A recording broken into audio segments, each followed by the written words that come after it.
Welcome to Both And with Bessi Graham, your weekly inspiration to help you use your time, talent, and treasure to make a bigger difference in the lives of others.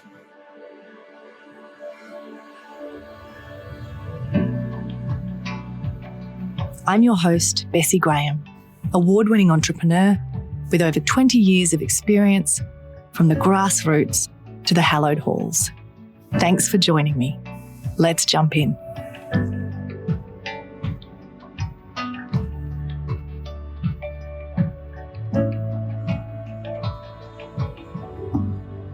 In today's episode, I'm going to ask you to spend some time focusing in on and acknowledging the components of what you have already achieved, where you have already demonstrated your capability and have proven track record. It's important to add this step in now on the back of some of the work that we've been doing together in previous episodes, drawing out a richer sense of the multidimensional version of you as a leader and a person. To make progress and step more fully into shaping the legacy you hope to create, and to better identify what success looks like for you, I need you to be able to sit comfortably and confidently in the knowledge that you are already an established leader, and you do not need to prove or defend yourself and what you have already achieved. This step sits nicely with a concept put forward by Dan Sullivan and Dr. Benjamin Hardy in their book, The Gap and the Gain. As entrepreneurs and visionary leaders, we are unique beasts. While most people tend to get stuck in the past, we tend to get stuck in the future. Our ability to create a vision, set goals and strive to achieve the very things that allow us to achieve extraordinary things can also trap us in what Sullivan identified as the gap. One of my top 5 strengths is achiever, which means that the whisper of discontent is something I am very well acquainted with. If you're anything like me, you will have experienced this on a regular basis. You may have already been in the gap multiple times today. As you achieve a goal you previously thought was unattainable or life-changing, you fail to celebrate, and instead you move straight on to the next achievement, the next goal. Does that sound familiar? Now, bear with me, and before you automatically get defensive, let me reassure you. I am not saying that you're not a positive person. I'm not saying that you're not a glass half full person. I am both those things. But I also consistently fail to celebrate wins. And I tend to forever move the goalposts in the search for the next achievement or goal. I love the chase. I like to win. So I understand if you're feeling a few conflicting things at the same time as you listen to this. That's okay. I see you.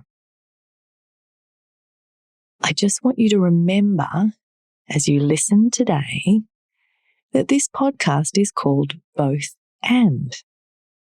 You're talking with someone who proudly describes herself as a walking contradiction. I passionately believe that two things that seem contradictory can be equally true. I love paradox and the messy middle, so your contradictions and mess are completely welcome here. I celebrate them. So now that we've got that out of the way, and you're able to sit with the discomfort a little easier, let's unpack the gap and the gain some more. The idea of the gap and the gain points out that we all have an ideal, which is by its very nature a moving target, always out of reach. Being in the gap happens when we measure ourselves against that ideal. As a visionary leader or entrepreneur with big goals you're chasing, the way you define and measure success is critical. While our ideals can provide us with direction, motivation, and meaning in our lives, they should not be our measuring stick for success. When we measure ourselves against the ideal, that moving target that is forever out of reach, we find ourselves in the gap. In contrast, when we choose to measure ourselves against our previous self, we're in the gain.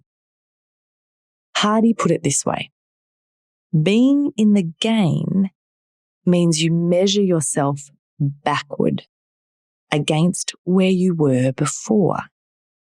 You measure your own progress. You don't compare yourself to something external, and you don't measure yourself against your ideals. There are so many reasons that this shift is a powerful one. Being in the gain has enormous psychological effects, including the fact that it bolsters your motivation, your confidence, and your future success. The key practice to living in the gain is to always measure backward. So let's use this type of approach as we explore for a moment the fact that I am asking you to be able to sit comfortably and confidently in the knowledge that you are an established leader and you do not need to prove or defend yourself and what you've already achieved. I want you to be conscious now of your reaction to that idea, of how you felt when I asked that of you. Does your body feel at ease when you hear me say that? Does your breathing stay consistent when you hear me say that you need to sit with confidence and comfort around the fact that you are already an established leader with demonstrated track record?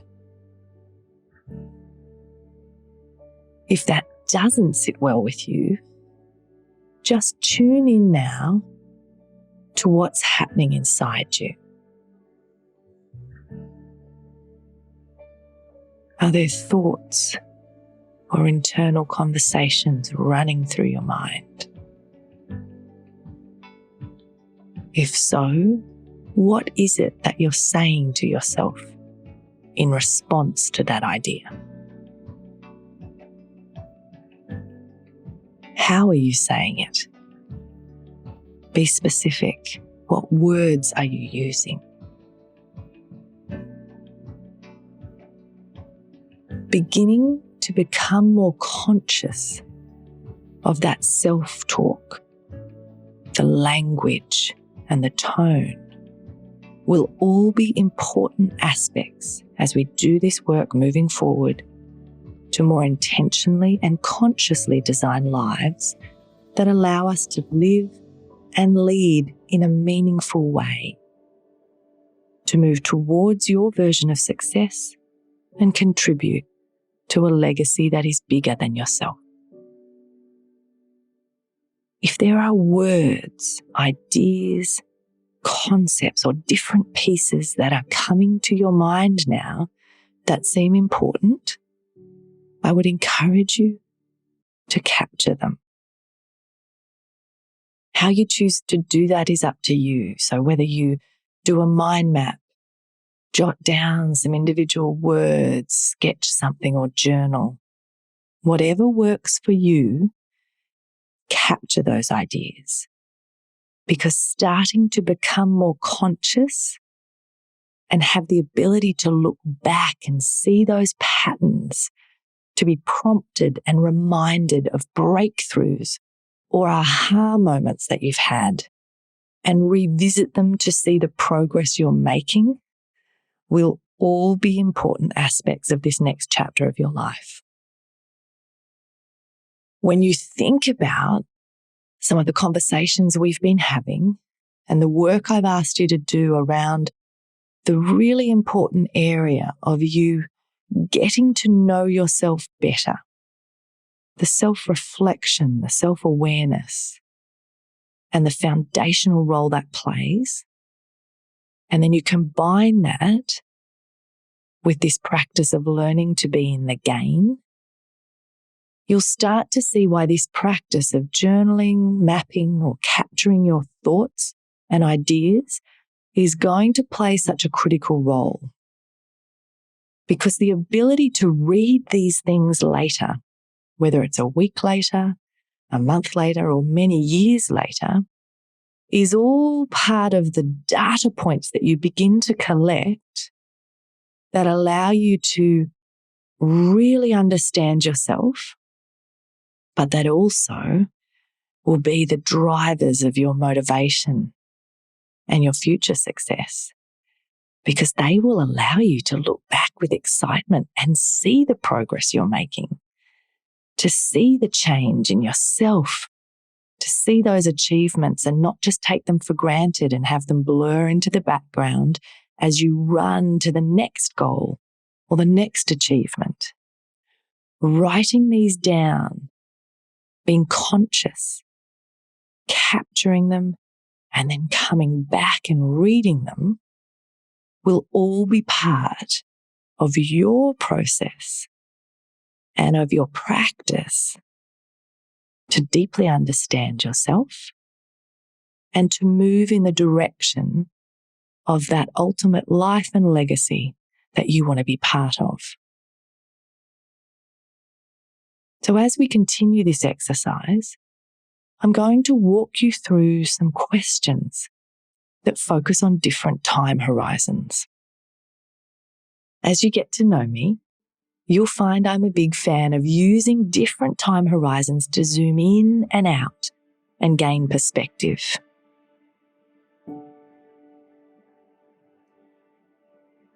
To counter any negative thoughts that are trapping you in the gap and start to shift to a place of being in the game, I'm going to ask you to look back on where you were a decade ago and jot down 4 or 5 of the wins you've had in that time.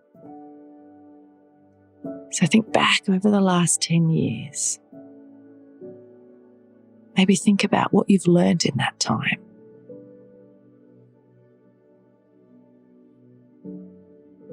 Where have you grown?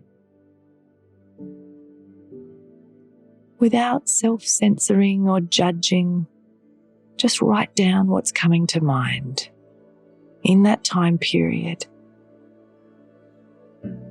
What are some of the wins you've had?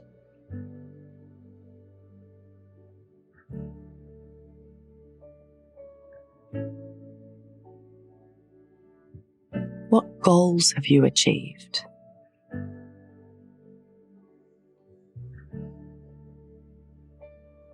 And what difference have you made in the world and the lives of those around you?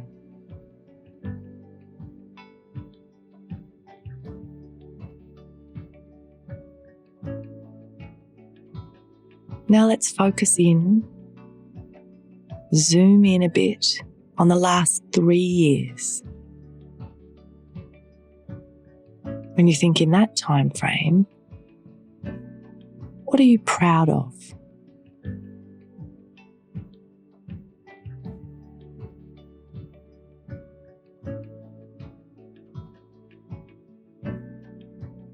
Are there decisions you've made, commitments you've kept, that you feel reflect your values and model both who you are and who you want to be?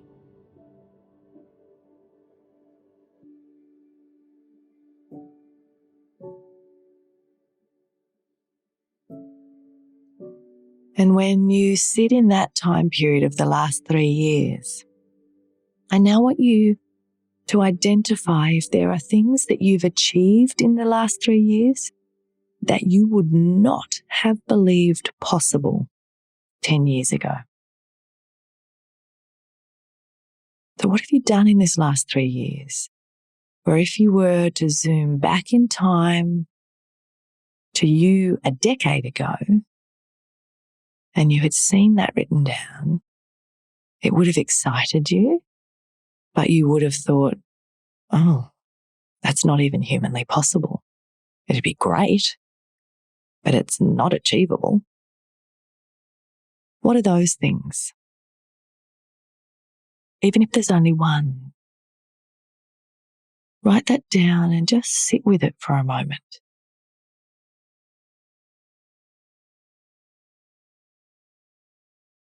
The reason I want you to sit with that idea and reflect on that is because it starts to open your mind up to the fact that as someone who is a high achiever, has big goals and visions, you are probably prone to setting these incredible, extraordinary goals that others and even yourself sometimes would look at and think, that is not possible.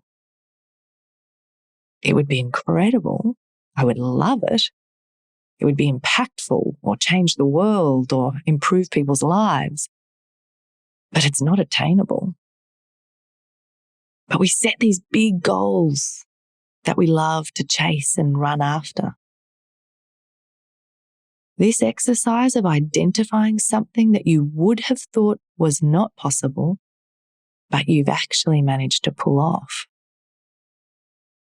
starts to train your mind that in fact the impossible can happen and you can do extraordinary things when you do the work and when you give yourself the appropriate time frame. So I want you just to sit with that one for a little bit longer and consciously make the connection between that achievement that once seemed impossible and project it forward to those big goals, those lofty things that you want to achieve and be part of moving forward into the future. Let that sense of possibility sit with you, that there is no difference between that achievement over the last 10 years and what you're capable of pulling off in the next 10 years. There are things that today seem impossible that in 10 years' time will be on your list as the wins that you have had in the last decade.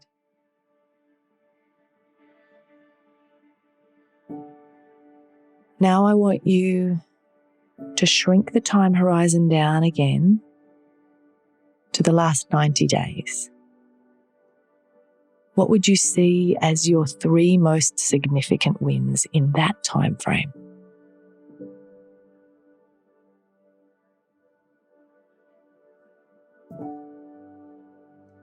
Where have you been consistent and followed through, even when you didn't feel like it or it was incredibly difficult?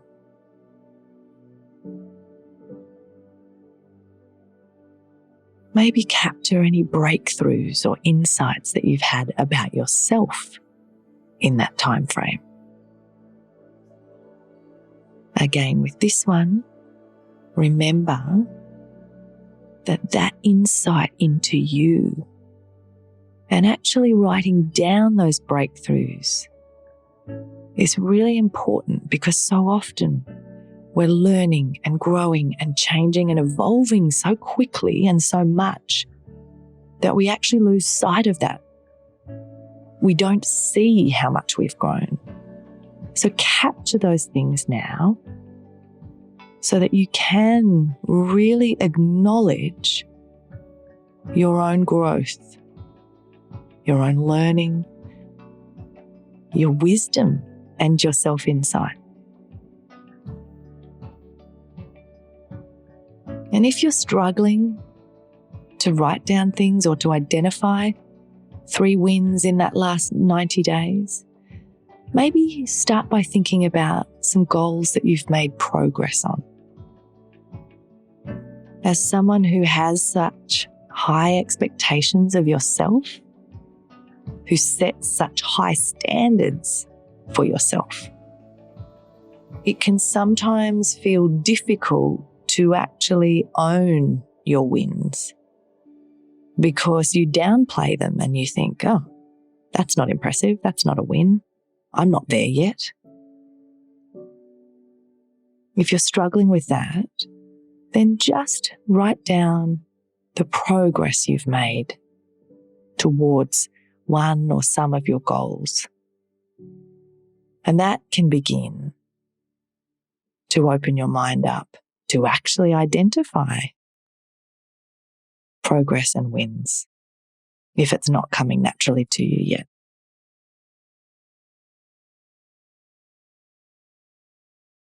And finally, the last time frame we're going to look at is to just focus on today. What wins have you already had? Even if it's the start of your day, are there things you've done this morning that have set you up for a more productive and meaningful day? Here's a little hint. If you're listening to this audio and reflecting on your life and how to be more fulfilled and impactful, I'd say that's a win right there. So you can at least write one down. But just sit with that for a minute. What are the wins that you've already had today?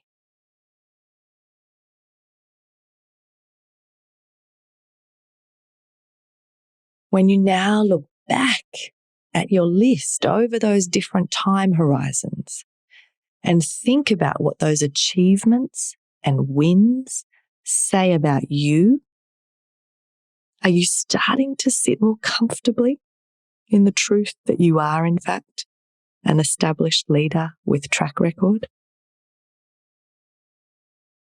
Are you feeling a little more confident and comfortable in that? Just look at that list and what you've written down. Is the habit of being defensive or trying to prove something beginning to feel like its grip on you is loosening?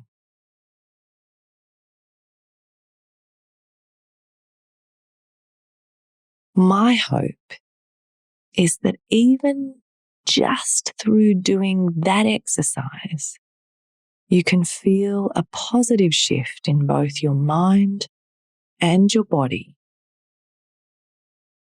Try to stay in the game and not beat yourself up by comparing to an ideal.